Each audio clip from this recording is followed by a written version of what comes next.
Hi friends, welcome to our channel Ammi Chutney. இன்னைக்கு taste of டியூஸ்டேல மிளகு ஜீரக சாம்பார் எப்படி வைக்கிறதுன்னு பார்க்க போகிறோம். இந்த சாம்பாரோட ஸ்பெஷல் என்னென்னா இதில் சாம்பார் பவுடருக்கு பதிலாக மிளகு ஜீரகம் பூண்டுலாம் சேர்த்து செய்ய போகிறோம். மெடிசினல் வேல்யூஸ் இருக்கிற இந்த சாம்பாரை கண்டிப்பாக எல்லோரும் இந்த சீசனில் ட்ரை பண்ணி பாருங்கள்.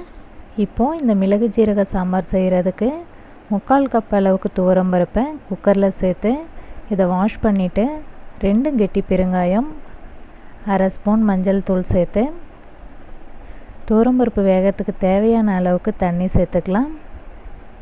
இப்போ குக்கரை மூடி வச்சு ஒரு விசில் வச்சு வேக வச்சுக்கலாம். மிளகு ஜீரக சாம்பாருக்கு துவரம்பருப்பு ரொம்ப குழைவாக வேக தேவையில்லை, அதனால் ஒரு விசில் வச்சே வேக வச்சுக்கலாம். இப்போது இந்த சாம்பாருக்கு தேவையான அளவுக்கு புளி ஊற வச்சிடலாம். இந்த மிளகு ஜீரக சாம்பாரில் காய்கறிகள் சேர்க்க போகிறதில்ல, அதனால் புளி கொஞ்சம் கம்மியாகவே சேர்த்துக்கலாம்.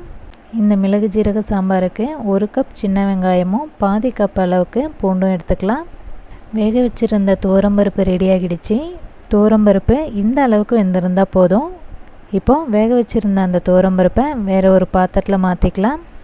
மிளகு ஜீரக சாம்பார் தண்ணியாக இருந்தால் நல்லாயிருக்கும், அதனால் இப்போவே எக்ஸ்ட்ரா தண்ணி சேர்த்துக்கலாம். இப்போது இதில் நம்ம கீறி வச்சுருக்கிற சின்ன வெங்காயத்தை சேர்த்துக்கலாம். இந்த சாம்பாருக்கு பெரிய வெங்காயத்தை விட சின்ன வெங்காயம் சேர்த்து செஞ்சால் நல்லாயிருக்கும். அடுத்து பூண்டையும் சேர்த்துக்கலாம். இப்போது இதில் 2 கீறி வச்சுருக்கிற 4 பச்சை மிளகாயும் சேர்த்துக்கலாம். அடுத்து சாம்பாருக்கு தேவையான அளவுக்கு உப்பு சேர்த்து இது எல்லாத்தையும் ஒரு தடவை கலந்து விட்டுடலாம். வெங்காயமும் பூண்டும் ஒரு 5 நிமிஷம் வேகட்டும். வெங்காயம் பூண்டு வெந்ததும் கரைச்சி வச்சுருக்கிற புளி தண்ணி சேர்த்துக்கலாம். புளி தண்ணி சேர்த்து ஒரு 5 நிமிஷம் சாம்பாரை கொதிக்க வச்சிடலாம். அதுக்குள்ளே இந்த சாம்பாருக்கு தேவையான 1 ஸ்பூன் மிளகு 1 ஸ்பூன் ஜீரகத்தை அம்மியில் வச்சு தட்டி எடுத்துக்கலாம். கடையில் ரெடிமேடாக கிடைக்கிற மிளகு ஜீரக பவுடர் சேர்க்காம இது மாதிரி ஃப்ரெஷ்ஷாக தட்டி சேர்த்துக்கோங்க. அப்போ தான் சாம்பார் நல்லா வாசமாக நல்லாயிருக்கும். நம்ம ரசத்துக்கு எப்படி மிளகு ஜீரகம் தட்டுவோமோ அது மாதிரி தட்டினா போதும், ரொம்ப பவுடராக அரைக்க தேவையில்லை. 4 பேருக்கு சாம்பார் வைக்கிறதுக்கு 1 ஸ்பூன் மிளகு 1 ஸ்பூன் ஜீரகம் சேர்த்தா போதும். இப்போ தட்டி வச்சுருக்கிற இந்த மிளகு ஜீரகத்தை சாம்பாரில் சேர்த்துடலாம்.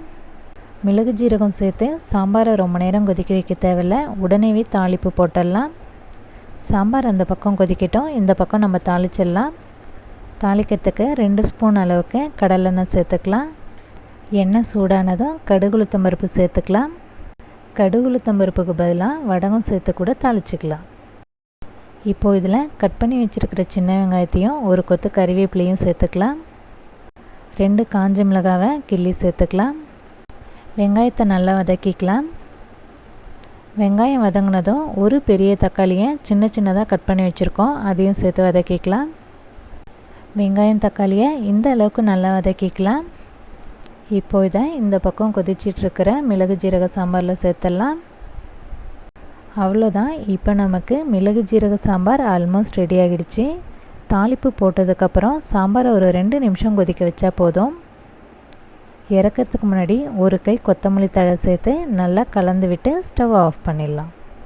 இப்போ நமக்கு கமகமன் வாசத்தோட மருத்துவ குணமிக்க மிளகு ஜீரக சாம்பார் ரெடி ஆகிடுச்சு. மிளகு ஜீரக சாம்பார் ரொம்ப திக்காக இல்லாமல் இது மாதிரி கொஞ்சம் தண்ணியாக இருந்தால் நல்லாயிருக்கும். பூண்டு மிளகு ஜீரகம்லாம் சேர்த்து செய்கிற இந்த சாம்பாரை மாதத்துக்கு 2 தடவையாவது செஞ்சு கொடுங்க, எல்லாருக்குமே ரொம்ப நல்லது. இந்த வீடியோ உங்களுக்கு யூஸ்ஃபுல்லாக இருக்கும்னு நினச்சிங்கன்னா லைக் பண்ணுங்கள், உங்கள் ஃப்ரெண்ட்ஸ்க்கெலாம் ஷேர் பண்ணுங்கள். மறக்காமல் அம்மி சட்னி சேனலை சப்ஸ்கிரைப் பண்ணி எங்களை சப்போர்ட் பண்ணுங்கள். தேங்க்யூ.